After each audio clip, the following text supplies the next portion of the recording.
Okay. Masarap umibig at ibigin. Amen? Amen, tita?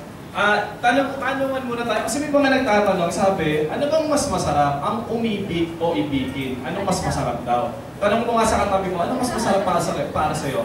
Ang umibig o ang ibigin? Tanong mo sa katabi mo. Ang sabi mo yung sagot, ha? Ang ano?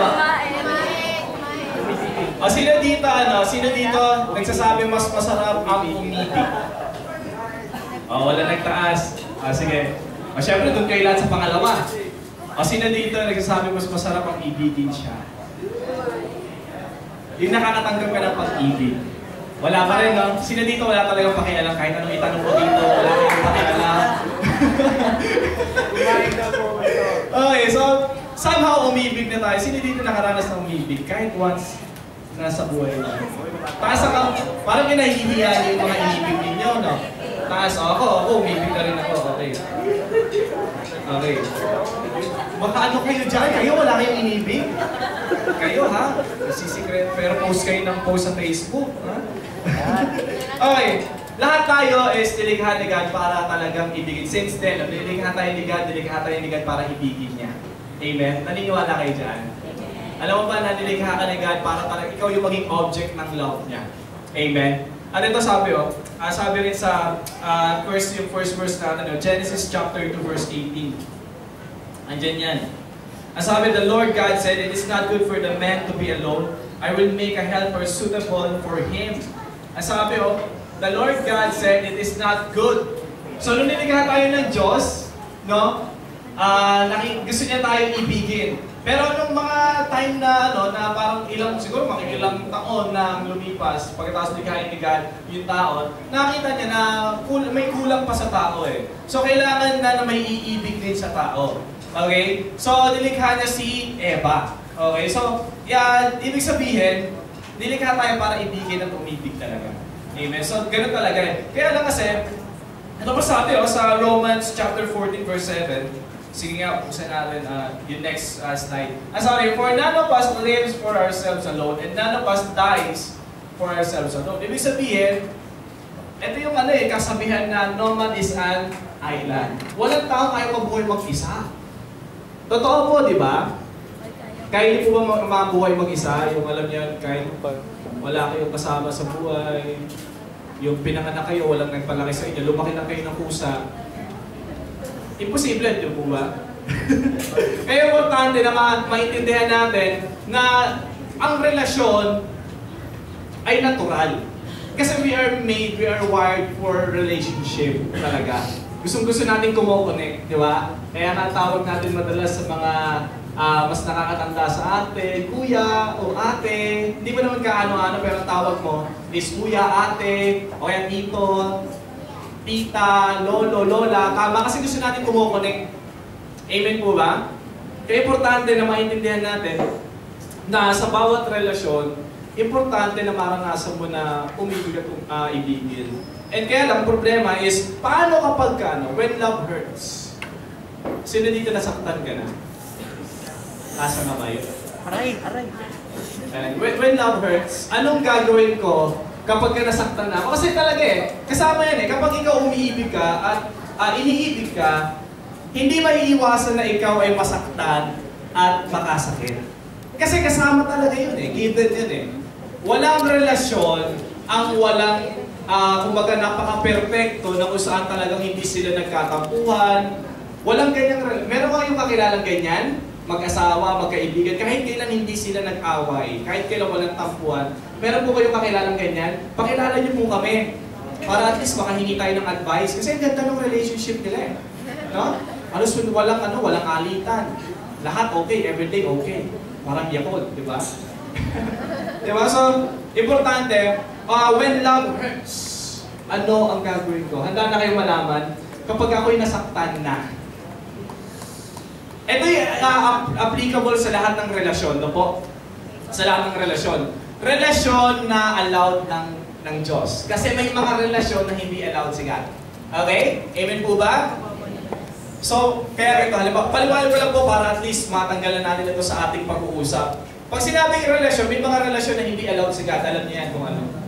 Na po, nung nilikha tayo ni Eva at Adan, nilikha tayo ni Eva at Adan, so bakit wala natin yun, no? Nung nilikha ni God si Eva at Adan, ito yung pagsasama na ang kasal ay, doon nagkaroon ng unang kasal. At ang kasal ay sa pagitan ng babae at lalaki. So hindi pwedeng babae at babae, hindi pwedeng lalaki at lalaki. Okay? Kaya lang kasi ang dami, nung pumasok yung kasalanan, na-invento na rin yung iba't ibang relasyon. Alam niyo naman, may napanood pa tayo di ba dito last time, nagpakasal sa puno. Nalala niyo po yun? Kung ano-anong nai-invento ng tao na relasyon, na po. And hindi na normal. Kaya yung pag-uusapan nating relasyon ngayon ay yung relasyon na ina-allow ng Diyos. Anong gagawin ko kapag ka nasaktan ako at parang nasisira na yung relasyon ko sa taong ito? It's either magkaibigan kayo, it's either kayo ay mag-asawa, anak, or leaders, sa member, sa lahat ng sa lahat ng relationship applicable ito. Anong gagawin ko? So, before we start, mag-pray muna tayo, and then start magtuloy-tuloy na tayo. Let's pray, everyone. Lord, you are the God of love. At gusto nyo sa amin, maranasan namin, ma-enjoy namin yung pag-ibig, Lord God, na nanggagaling sa inyo, maipabot din namin sa iba. Habang kami nag-uusap, Lord God, marami kami matutunan, marami kaming ma-apply sa life namin. And magawa po namin, O Diyos, na ma-apply ito sa life namin, Lord God. Kasi Lord, sayang naman kung ito po ay pag-uusapan lang namin dito sa loob ng church, pero paglabas, ayaw po namin gawin. Lord, use this lang. So Lord, be with us, give us the heart to really apply this word, God. Salamat po, Panginoon, and be with us, be glorified. Yan po ang aming prayer in Jesus' name. Amen. Amen. Okay. Reminder lang po, no? Gusto ko lang i-remind ang lahat ng mga Christian, bago natin pag-usapan, pag nasaktan na ako, anong gagawin ko? Or pag nakasakit ako, anong gagawin ko? Kasi ganyan talaga sa larangan ng pag-ibig. Pero ito yung reminder lang, no? In 2 Timothy chapter 2, verses 23 to 24, nasabi, don't have anything to do with the foolish and stupid arguments because you know they produce quarrels, and the Lord's servant must not be quarrelsome, but must be kind to everyone, able to teach, not resentful. Ang sabi dito, ang kinakausap din is yung mga Christian na. Ang sabi, iwasan daw natin yung mga pakikipagtalo. Na po, iwasan daw natin yung pakikipagtalo. Lalo na kung alam mo na ikaw ay Kristiyano, lalo na kung alam mo na ikaw ay sumusunod kay God, anak ka ng Diyos, sabi, iwasan daw natin yung mga pagtalo, yung mga arguments, dahil nauuwi lang yan sa away. Amen. Amen po ba? Eh sabi, and the Lord's servant, o yung mga Christian, must not be quarrelsome, hindi daw natural sa isang anak ng Diyos ang palaaway. Amen. Tingnan niyo yung katabi niyo. Ang bait, di ba? Diba? Dapat kasi ganun dapat yun ang sabi ng Diyos, di ba? So, hindi dapat tayo palaaway. Yun ang sabi niya kung tatagalogin natin. Dapat lagi tayo, but must be kind to everyone. Ang hirap maging mabait sa lahat ng pagkakataon, tama? Pero wala tayong magagawa. Sabi ni God mismo, hindi tayo dapat palaaway. Hanggang maaari, we must be kind to everyone. Amen po ba? Ito pa, sabi, Matthew 5:9. Blessed are the peacemakers, for they will be called children of God. O pagpalain daw yung mga peacemakers, hindi troublemakers.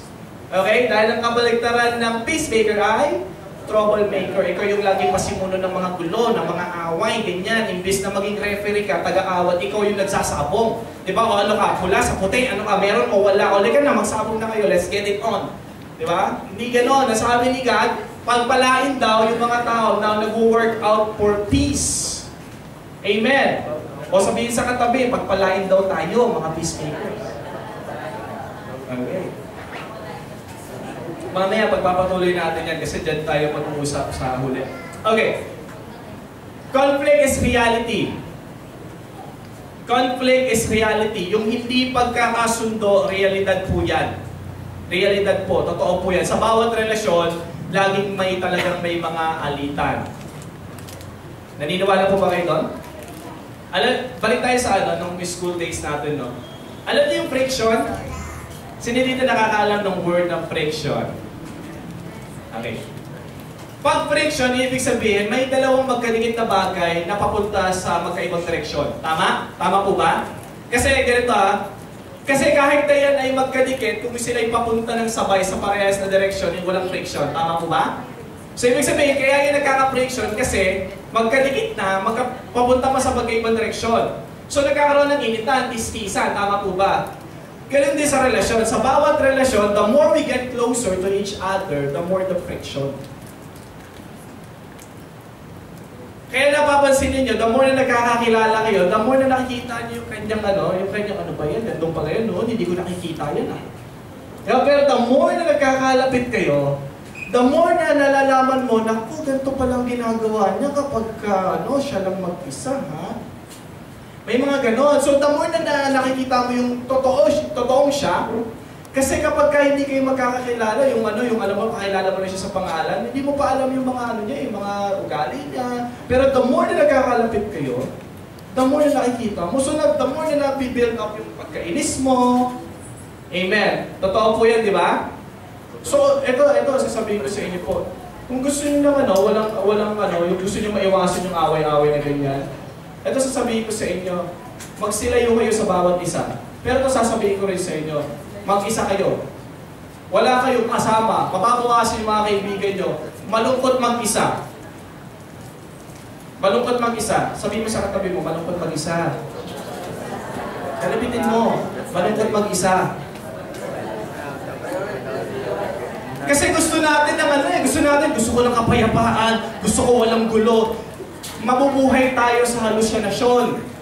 Dahil ganyan talaga sa relasyon, sa magkaibigan, sa mag-asawa, sa magpapamilya, sa lahat.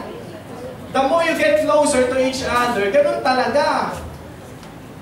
Natural po yan. Conflict is reality. Kaya kung tayo ay nagpapantasya, gusto ko siyang makilala pero ayoko nang may away. Pag may away kami, hindi ko siya gusto. Paano yun? Natural magkakaroon kayo talaga ng gusto. Amen. Kaya lang importante malaman natin, anong gagawin ko para yung relasyon ko, mapangalagaan ko. Ganito po kung sino man dito ngayon ang meron ka na meron kang karelasyon ngayon, kapatid or asawa, or may katampuan ka ngayon, may mga kasamaan ng loob, it's either sa past, presently meron, this is all for you. Kasi ang pag-uusapan natin ngayon, how to fix broken relationship. When love hurts, anong gagawin ko to fix broken relationship? Anong gagawin ko sa lahat ng relasyon? Gusto niyo po bang malaman? Gusto niyo po bang malaman paano ko aayusin to? Kasi sabi ni God, blessed are those who are peacemakers. So anong gagawin ko para maayos to? Yung pala, ang kinalulugdan pala ng Diyos is hindi pagkakawatak-watak. Ang gusto niya pagkakaayos-ayos. Kaya lang hindi maiwasan yung pagkakainisan in between. So anong gagawin ko para ma-restore ko yung relationship? Gusto niyo po malaman? Amen. Ngayon ganito. Mukhang maraming may kasamaan ng loob dito. In case, yung mga wala dito, payapa ang buhay ninyo, one of these day magkakaroon kayo. Hindi na totoo yan. Wala iba na lang kung gusto nyo mabuhay mag-isa. Natural yan, magkakaroon talaga kayo. Hindi po ako nagko-confess, sinasabi ko lang yung realidad. Para in case na may dumating na nga, alam natin yung gagawin natin. Amen po ba? Amen. Baka sabihin nyo, ano ba naman yan? Hindi ka na. Sinasabi ko lang po yung totoo. Ano gagawin ko? Gusto ko lang i-remind kayo before we start, tatlong bagay na naman pag-uusapan natin. Una, hindi po dito uubra yung Mr. Quickie method. Alam niyo yung Mr. Quickie? Yung meron din sa mga mall, di ba? Kaya sa mga yung mga paggawa na sapatos, yung mga quick fix. Ganyan, yung raragbihan mo lang, diniskarte mo magkagawa, pag pinadala mo doon, ilang oras lang, maaayos mo na yung pinadala mo sira. Ito sasabihin ko, sa relationship, wala pong Mr. Quickie method. Hindi po gagana yun yung quick fix, yung gagalit kayo ngayon, tapos maya-maya, okay na kayo, ay, wala pong quick fix. Sa bawat relationship, kailangan mo ng time, kailangan mag-invest ng time. Kailangan mo i-work out yan. Wala po yan yung yung mabilisang solusyon. Kung gusto niyo natin ma-work out yung relationship natin, it takes time, it takes effort, it takes a lot of prayer. Amen. Now, anong gagawin ko? How to fix broken relationship? Number 1, accept and expect disappointments. accept and expect. Nagkakasama na, okay. So una, accept. Unahin mo natin na accept, no? Accept disappointments. Lahat tayo dito makasalanan. Amen po ba? Pinatawad lang tayo ng Diyos. Tayo po ay nagkakasala everyday. Humingi tayo ng tawad sa Diyos sa grasya niya para at least maka-asenso po tayo at hindi tayo manatili doon sa kasalanan na yon. Pero every time, sumasablay talaga tayo. Tama po ba? Kaya let's accept disappointments. Kasi one of these days talaga, may makakasakit sa'yo or ikaw makakasakit. Kasi kahit nasabihin natin na perfecto ka or perfecto yung mga karelasyon mo sa paligid, ikaw lang yung hindi perfecto, yung paligid mo is imperfect. Yung panahon, imperfect yan. Kung gusto mo, anong gusto mo, lagi maaraw, gusto mo lagi maulan. Eh paano kung hindi? Kasi itong mundong ito is hindi naman perfecto. Kung gusto, minsan gusto natin, ayoko ng polusyon, ayoko ng mausok. Ito may ka sa Pilipinas eh. Natural. Gusto mo malamig. Ito dun sa Antarctica, tumira. Ibig sabihin, kahit na perfecto, ay yung sarili mo, kunyari, nakatira ka pa rin sa hindi perfectong mundo. Sabihin na natin na perfecto yung mundo, okay ang lahat, ikaw hindi ka perfect. Laging mayroong magkakamali. Amen po ba? Kaya pag tumating yun, accept. Magkaiba po yung accept sa tolerance, no? Yung tinotolerate mo. Ibig sabihin, pagka nagkamali siya, okay, tinatanggol yung pagkakamali mo. Ganun na naman ginawa sa'yo, kaya maya, ganun na naman ginawa sa'yo, kinabukasan. Ikaw naman, tanggap ka ng tanggap. Hindi po ganun ang ibig sabihin. Hindi ko po sinabing i-tolerate. Ang ibig ko po sabihin, every time na may magkakamali, tanggapin natin na ibig sabihin, huwag mong sasabihin na okay lang yan, sige, saktan mo lang ako, nasaktan mo naman ganon. Sige, go pa, saktan mo pa ako, go. Gusto nag-enjoy ako eh. Sige, go. Hindi ganon. Accept. Tanggapin mo na talagang one of this day may makakasakit sa'yo. Nasa ganun, pag dumating nga, edi, alam mo na. And then expect disappointments. Sabi sa Romans 10, no? Romans 3:10 and 23, nandiyan yung next slide. There is no one righteous, not even one. Walang righteous po, walang matuwid na tao. For all have sinned. At lahat tayo kinapos sa glory ni God. Tingnan mo yung katabi mo. Mukha bang perfect? Kinapos. Di ba hindi naman? Siguro sa mga sobrang in love dito, no? Lalo na sa mga mag-aasawa. Pag tingin mo sa asawa, napaka-perfect niya. Nice! Pero sa mga dito, yung mga may bitterness, di ba? Yung bitter ka, ang palaya, di ba? Pagharap mo, ano ba yan? Diba? Ba't ganyan yan? Yeah. Pero all of us is may pagkakamali, lahat tayo nagpo-fall short. So accept and expect. Ngayon, expect. Expect disappointment. Pag sinabing expectation, nag-expect ka, inaasahan mo na one of this day may makakasakit sa'yo. Kung baga naglalagay ka ng space sa heart mo for disappointment, for the failure ng iba na magagawa sa'yo. Kasi kapag masyado tayong assuming na yan, hindi ako sasaktan yan, hindi ako sasaktan yan, mabait yan eh. Naku, hindi ako sasaktan yan. Tapos bigla ka nasaktan. Ikaw naman, syempre, nawindan ka kasi ang expectation mo, hindi ako sasaktan eh. Tama? Tama po ba? So ikaw naman, nung nasaktan ka, ano ba naman yan? Hindi ko ina-expect. Kagaling mo ako. Diba, nagdadrama na tayong ganyan. Kasi ang ina-expect mo, everything will be perfect. Eh, hindi ganun po eh. Kaya ibig sabihin, lagi kayo naglalagay ng space mo for some failure. Sa puso't isip mo na one of this day, itong taong kasama ko na to, kahit ngayon pinapatawa ko na ito, one of this day, magdudulot to ng sakit sa aking puso. Totoo. Kaya sabi mo sa katabi mo ganito, hindi mo pa ako sinasaktan, pinapatawad na kita. Bilisan mo ito. Paano? Pasaktan kita eh, pasko. Amen? Amen? Maging handa tayo lagi sa pagpapatawad. Mga kapatid, most of the time, ang hirap talagang bitawan ng pagpapatawad kasi unfair. Tama po ba? Kasi ikaw na nga yung nagawa ng mali, ikaw na nga yung, ako pa ba yung magsusorry? Di ba? May mga ganun times, di ba, na ako nga yung naagrabyado eh. Wala naman akong ginawa eh. Ako pa ba yung magpapatawad? Ito sasabihin ko po sa inyo, mahirap talaga magpatawad. Pero mahirap na hindi magpatawad. Parehas din naman ng mahirap, doon na lang tayo sa hirap na matutuwa pa si God. Ano yung hirap na ikatutuwa ni God? Magpatawad. Kung nawawalan ka na po ng dahilan kasi sobrang laki ng ginawa sa'yo Parang masyadong nadurog ka Parang maling-mali yung ginawa. Pagka nawalan ka na ng reason, kung baga wala ka na mapaghugutan ng reason para magpatawad, eto sasabihin ko po sa inyo, labas mo yung next slide. Kapag huminto na magpatawad sa iyo ang Diyos, pwede ka na din huminto. Magpatawad sa iyo. Ulitin ko po yun. Kapag huminto na magpatawad sa iyo si God, ang Diyos, ibig sabihin, may karapatan ka na rin huminto magpatawad sa iba. Pero kung alam mo na hanggang ngayon, ikaw mismo, nagkakamali ka at pinapatawad ka ng Diyos, ibig sabihin, magpatawad ka rin sa iba. Amen po ba? Kasi kung titignan mo yung tao, pag tinignan mo yung tao, hindi ko patatawarin yan.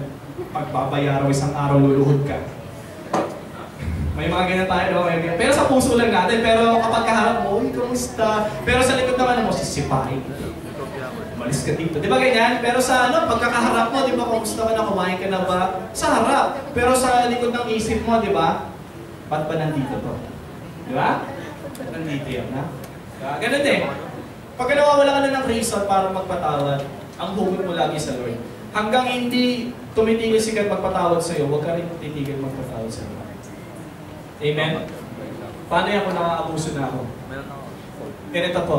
Magpatawad ka, pero this time, mas matalino ka na. Amen? Hindi yung magpapatawad ka, tapos aabusuhin ka, pare-parehas yung ginagawa sa'yo. Di mo magpapatawad. Ang isip kasi ng mga ganyan, yung mga nananakit, patatawarin naman ako nila, mabait din eh. So yun sila, uulit-ulitin nila. Ito po sasabihin ko sa inyo, huwag po tayo magpauto, maging matalino po tayo. Magpatawad ka, pero at the same time, be wise next time. Amen po ba? Hindi yung nagpapaabuso na tayo, patawad ka ng patawad, tapos ikaw na yung nasasaktan, labog ka na, patawad ka ng patawad. This time, be wise. Gumawa ng paraan, para ibig sabihin ganito, okay, patatawarin kita. Pero next time, alam ko na yung gagawin ko. Next time, mas alam ko na kung kailan yung pwedeng mangyari na masaktan mo ulit ako para maiwasan ko yun. Natuto ka na sa pagkakamali mo. Nagpatawad ka, and then natuto ka pa. Amen. Amen po ba? This is number 1, no? Ito pa sabi, alam niyo po yung golden rule na yung huwag mong gagawin sa iba, yung mga bagay na ayaw mo din gawin sa iyo ng iba. Tama po, wala sa golden rule. Galing yan sa iba't ibang mga religious leaders ng sa mundo na ito. Pero alam niyo po ba, kay Jesus nag-originate ito. Pero kay Jesus, hindi ganun yung utos niya. Kasi sa golden rule, huwag mong gagawin sa iba. Ibig sabihin, kung ayaw mong saktan ka, huwag ka din manakit. Di ba? Kung ayaw mong ikaw ay pagdamutan, di ba ka din magdamot? Napakaganda naman, tama po ba? Pero ito yung kay Jesus, iba yung inuutos niya. Ito yung sabi sa Luke chapter 6 verse 31, ang sabi, do to others as you would have them do to you. Kahit tingnan niyo po sa Bible, yun yung utos ni God. Si Jesus mismo nagsabi, something passive, no? Sabi niya, gawin mo sa iba, yung gusto mong gawin din sa iyo ng iba. Sa ibang sa golden rule, which is yung prinsipyo ng tao, sa kanila what? Kay Jesus sabi, gawin mo. Ibig sabihin, this is something to do with goodness. Okay? Ganito. We are talking about forgiveness. Tingin po kayo sa akin. Ang buhay, una-unahan lang yan. Maaaring nagkamali sa inyo yung tao ngayon. Maaaring may nagkamaling tao sa inyo ngayon. Pero one of these days, kayo naman magkakamali. Kung gusto nyo na dumating yung time na nagkamali kayo, gusto nyo na patawarin din kayo ng tao, ganun din. Pag may nagkamali sa inyo, patawarin ninyo. Kasi pag ikaw naman yung nangailangan ng pagpapatawad, kakailanganin mo yun eh. Di ba gusto mo rin nun? So sabi ni Jesus, do to others. Gawin mo sa iba. Kasi panahon lang yan, maaaring sila mahina kayo, kaya sila nagkamali, at ikaw yung malakas. Pero darating yung time, babaliktad yung laban, ikaw naman yung mahina, at kailangan mo na may lalapit sa'yo, magka-comfort sa'yo, gusto mo naman na may yung taong nagawa mo ng mali, gusto mo na patawarin ka, iikot yan eh. Okay? Kaya Pagka may nakasakit sa'yo, lagi mong iisipin, ako rin naman nagkakamali. Darating ang time, ako rin magkakamali. At kakailanganin ko rin na magpapatawad sa akin. So bakit ako magdadamot ngayon ng pagpapatawad? Amen po ba? So that is number one. How to fix broken relationship? Number one is accept and expect disappointments. Dahil hindi tayo perfecto mga tao, talagang magkakamali yung bawat isa sa atin. Importante, pag may nagkamali, patuhan mo ng forgiveness. Ito sasabihin ko po sa inyo, sa forgiveness, parang sa palagay mo lugi ka. Hindi. Ito sasabihin ko sa inyo. Dahil most of the time, galit ka sa tao, pero ikaw lang nakakaalam nun. Na hindi nga alam ng tao kagalit mo, nagalit ka sa kanya eh. Tama po ba? Kaya ikaw, hindi ka makatulog ng maayos, hindi ka makakain ng maayos, siya kain ng kain. Siya ang himbing ng tulog. Kasi hindi niya naman alam na galit ka sa kanya eh. Ikaw lang nakakaalam, sinosolo mo, ikaw nakukulong, ikaw nahihirapan. So pag ikaw nagpatawad, ikaw yung nare-release, hindi yung tao na yun. Kasi matagal na siyang release, kasi hindi niya alam eh. Tama po ba? Pero na kung tayo yung napaka-vocal, no? Sabihin mo na, galit ako sa'yo. At talaga pinaparamdam mo.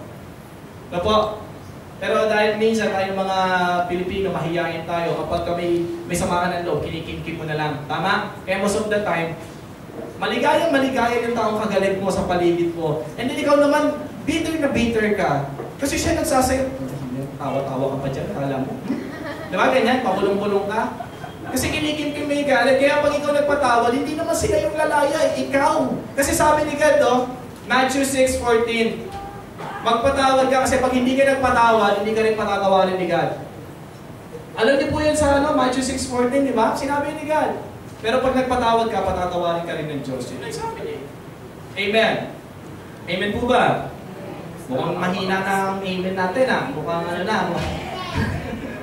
Kasi ang hirap na po, pagka ganito, parang, tapos naiisip niyo pa yung mukha ng kasama niyo nila, parang, kailangan ko ba talagang mali yata yung hinatay lang yung service parang ano pa niya. Di ba? Pero ito sabi ni God Ito sabi ni God.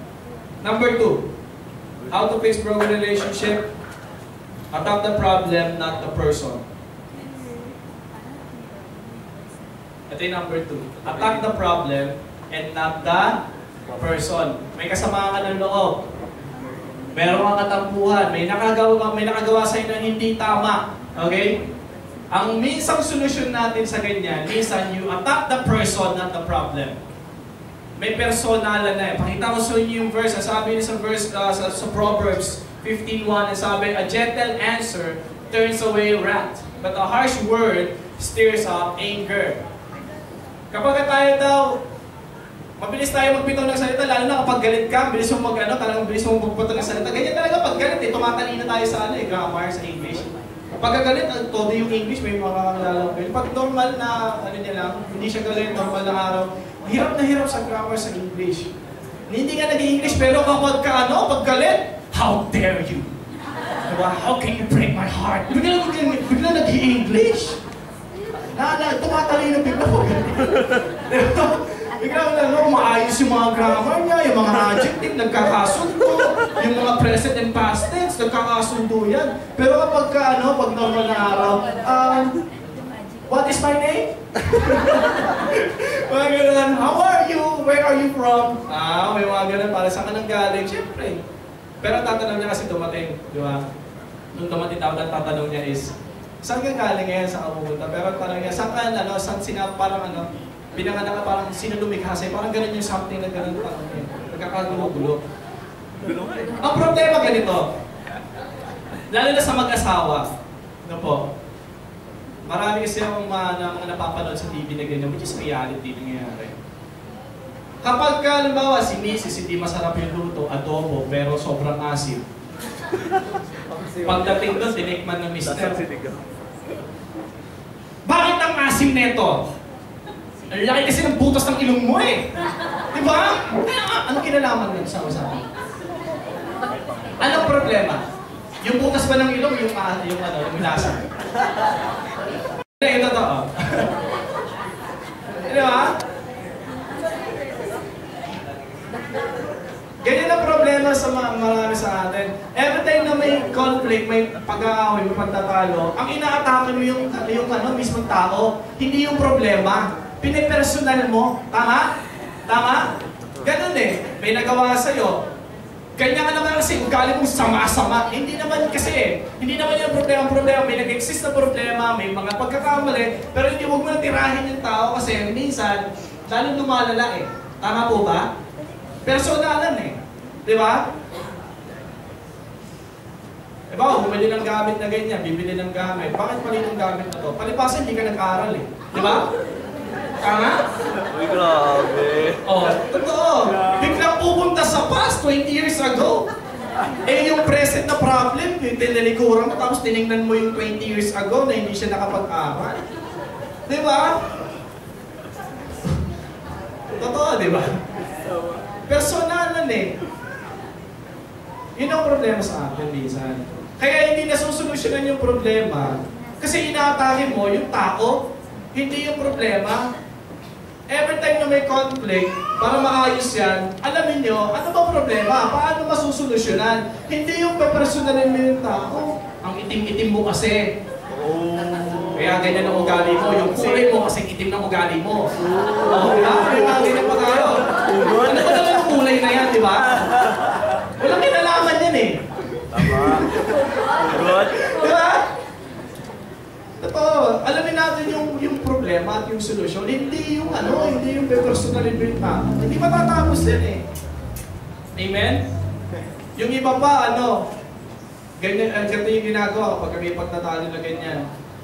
Imbis na maghanap ng solusyon at sasabihin, kung hindi mo kasi ginawa yan, hindi mangyayari ito eh. Di ba may mga ganyan tayong dialogue? Kung hindi ka sana pumunta doon, hindi sana mangyayari ito. O sana po umuwi ka ng maaga, hindi sana mangyayari ito. Ito yung problema.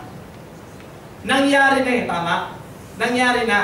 Pero most of the time, kapag nagsusolusyon tayo, nagtatalo tayo, binabalik mo yung ginawa niya. Pero hindi nyo pinag-uusapan ngayon anong gagawin natin dito. Tama po ba? Totoo, di ba? Sisihan tayo ng sisihan kasi ikaw. Eh yung problema andito lalong lumalaki. Ikaw naman nakaturo ka sa tao kasi ikaw. Hindi mo ginawa ito, hindi mo sinabi yan, hindi mo pinuntahan. Samantalang yung problema nandiyan, hindi nasusolusyonan. Hindi ba mas maganda na ganito gawin natin? Okay, mamaya na natin pag-usapan kung anong naging problema. Hanapan natin ng solusyon to. Siguro naman, alam mo yung kung bakit nagkaganto to, tama? Kung bakit nag-exist yung problema na to, tama? Matuto ko na sa pagkakamali mo. Huwag na sanang maulit. Ngayon, gawa natin ang paraan nito. Amen? Dapat ganun eh. Amen? Pero sa atin, minsan dahil sobrang galing mo, sisi ng sisi. Ano nangyari? Lumalaki yung problema. Ngayon, bigyan ko lang po kayo ng advices. Anong gagawin ko to fix this broken relationship? Para maayos ko pa to. May mga tanong tayo na dapat na sagutin. Una, yung tanong na how. Sa isa lang bintad kapatid. How? Paano ko sasabihin? Pag may mga problema, isipin mo paano ko sasabihin. Importante, binabantayan mo yung sarili mo kung paano mo sinasabi yung gusto mong sabihin. Tama po ba? Babantayan mo rin yung speech mo. Kasi minsan, tama naman yung sinasabi mo eh. Di ba? Diba? May kaaway kang ganyan, may katampuhan ka. Minsan, tama yung sinasabi mo, kaya lang minsan sobrang lakas. Tama? Tama yung sinasabi mo, tama yung word, kaya lang pasigaw. So, ikaw naman, yung kausap mo, misinterpret ka kasi lakas ng boses mo eh.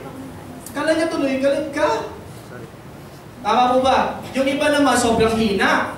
Siyempre, nag-iisipin na pagulong-bulong pa to.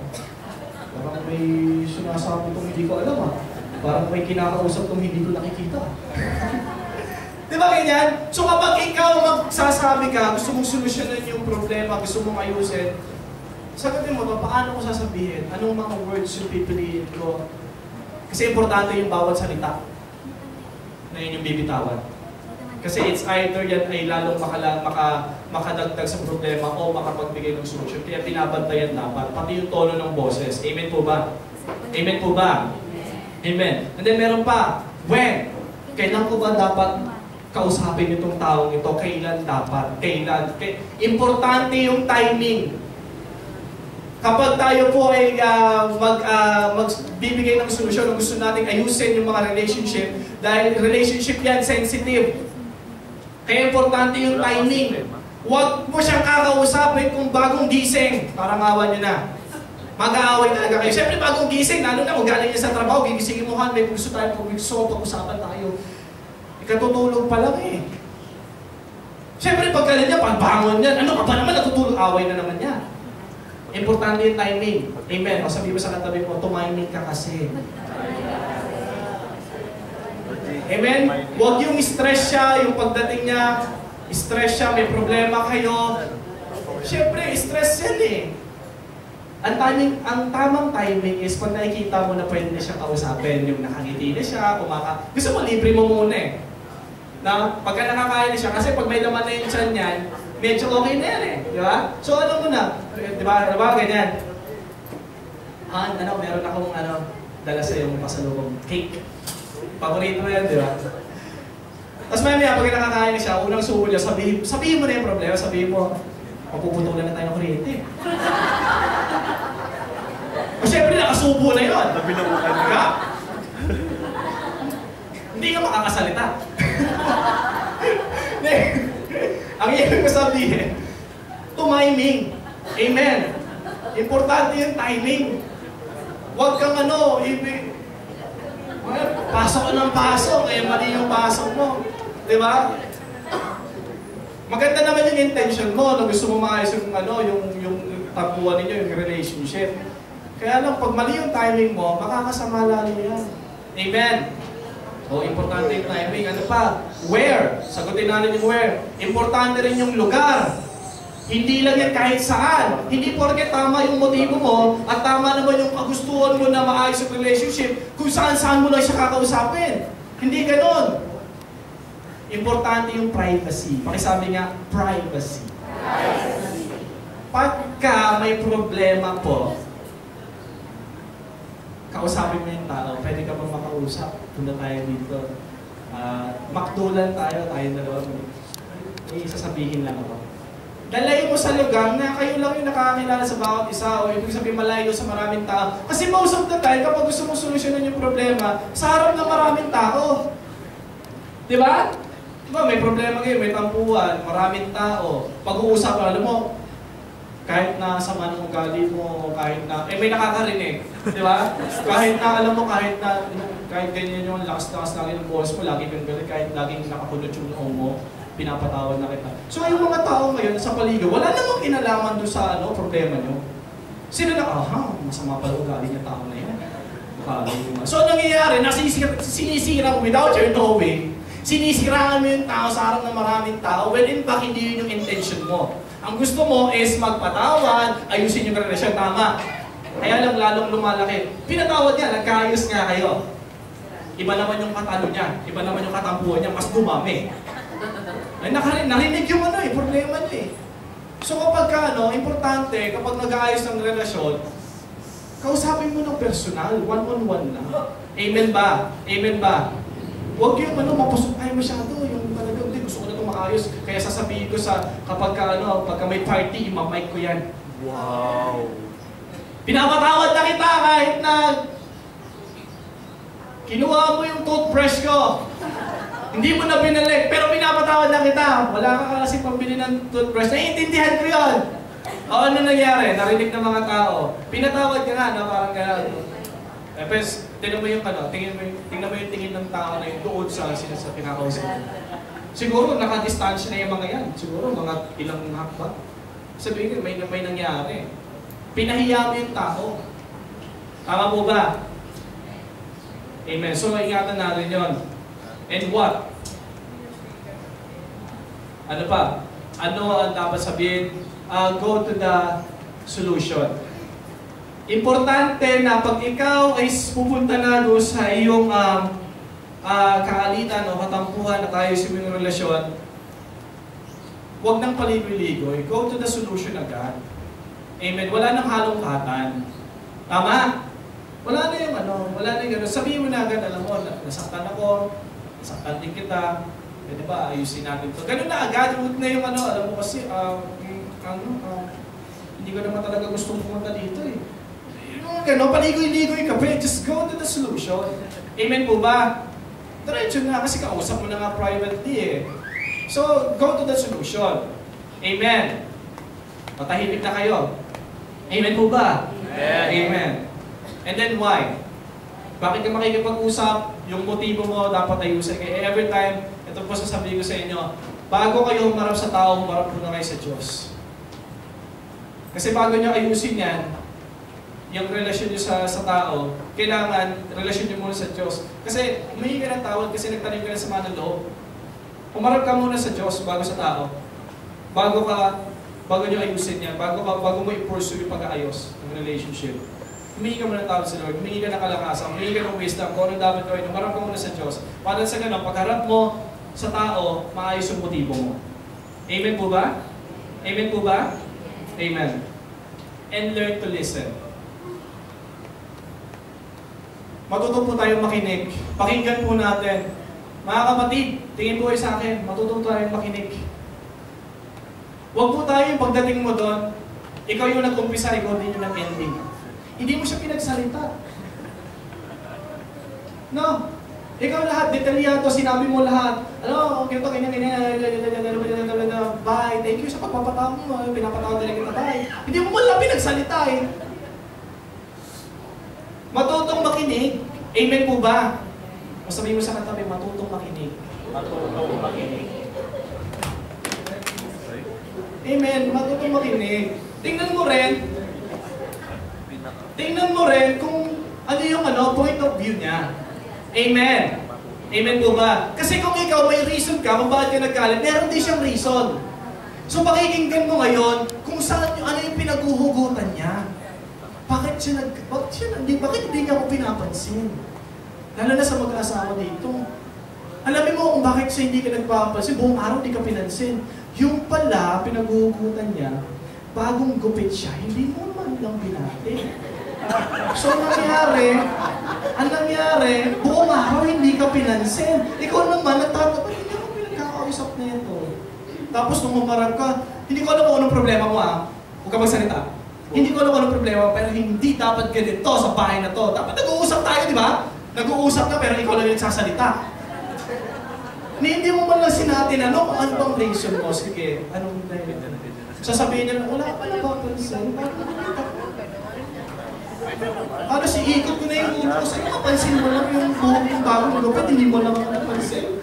Tapos kayo, ano mo sa akin, ba't hindi ka pinapansin? Umiiyak na ngayon, hindi nagkaunawa na kayo. Alam mo na ngayon yung hugot niya kung bakit gano'n.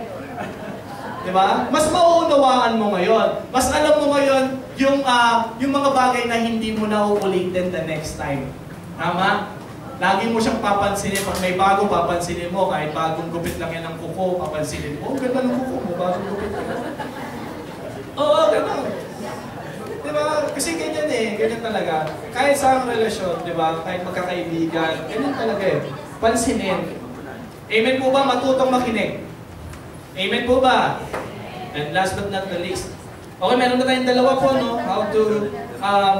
How to fix the broken relationship. Una is accept and expect disappointments. Number 2, attack the problem, not the person. Walang personalan kapag ka nagbidig. Kung gusto nyong maayos yan, wala pong personalan. Atakihin niyo yung problema. Hanapin po ng solusyon. Hindi po yan makatapos sa personalan. Amen po ba? Amen po ba?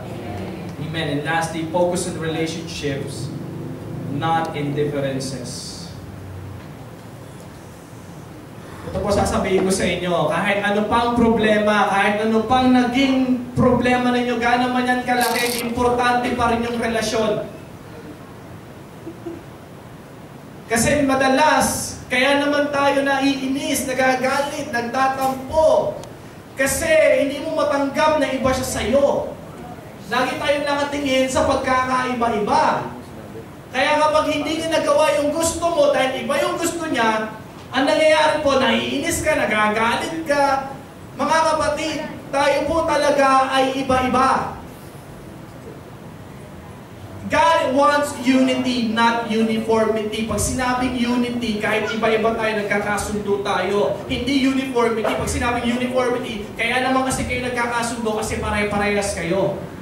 And hindi mangyayari yun kasi iba-iba po tayo. Iba tayo ng gusto, iba yung color na gusto ko, iba yung color na gusto niya, iba yung mga kulay na gusto ninyo. Iba rin yung trip nyo sa pagkain, iba rin yung trip nyo sa pagkain. iba yung oras ng tulog niya, iba yung oras ng gising mo, magkakaiba tayo. Amen po ba?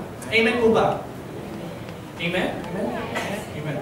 1 Corinthians, basahin lang po natin ito nang sa ganun, mas malinawan po tayo. Basahin natin yan ha.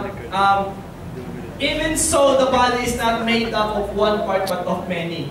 Intindihin po natin ha. Now, if the foot should say, because I am not a hand, I do not belong to the body, it will not for that reason stop being part of the body. Sabi dito, hindi porket iba yung sabi dun ng kamay, balik mo doon. Hindi porket sinabi ng paa, dahil hindi ako kamay, hindi na ako part ng body. Hindi totoo yun.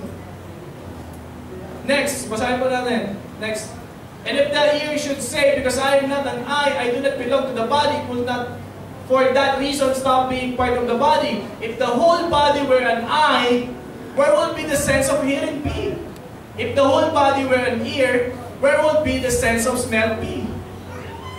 Ang galing, no? Sabi kung lahat na lang ng parte ng katawan mo, mata, paano ka naman makakarinig? Eh kung lahat naman ay tenga, paano ka naman makakakita? Tama po ba? On next slide. But if in fact God has placed the parts of the body, every one of them just as He wanted them to be. If they were all one part, where will be the body be?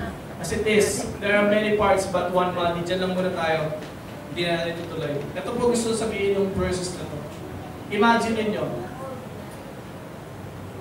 lahat kayo ay isang buong ilong. Imagine niyo po yan. Yung mata nyo ilong, yung noo nyo ilong, yung pisngi nyo ilong, lahat ilong. Paano pag nagkasipon kayo? Imagine nyo. Sige. Paano kapag ganyan? Paano kayo sisinga? Saan? Saan sa mga yon? Imagine nyo kung lahat na lang, excuse me sa salita, pero gusto ko makuha nito. Paano kung lahat na lang ng body parts nyo puwet? Paano kapag naupo kayo? Paano? Paano kayo kakain?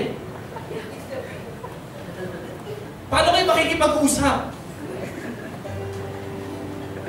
Paano kayo uupo? Paano kayo uupo? Paano? Nakunawa niyo po ako? Praise God, kasi iba-iba tayo. Ganun din sa atin dito, sa family niyo, sa bahay niyo, sa church natin. Iba-iba tayo. Pero kung magtutulungan tayo, mas marami tayong magagawa. Amen po ba? Importante yung relasyon. Huwag mo tingnan yung pagkakaiba. E pasinin niyo po ito. Sa banda natin, tingnan niyo po yung mga instrument natin. What if kung lahat drums? Oh, praise God! Nag-aawitan tayo, puro drums. Siguro ibig na nakataas yung kamay niyo, nakaganyan kayo sa tenga niyo. Hallelujah! Paano, ingay na ingay kayo, sakit na ng ulo niyo. Pasalamat tayo dahil iba-iba. May gitara, may organ tayo, may kumakanta tayo, iba-iba rin yung tono ng singers natin. Diba?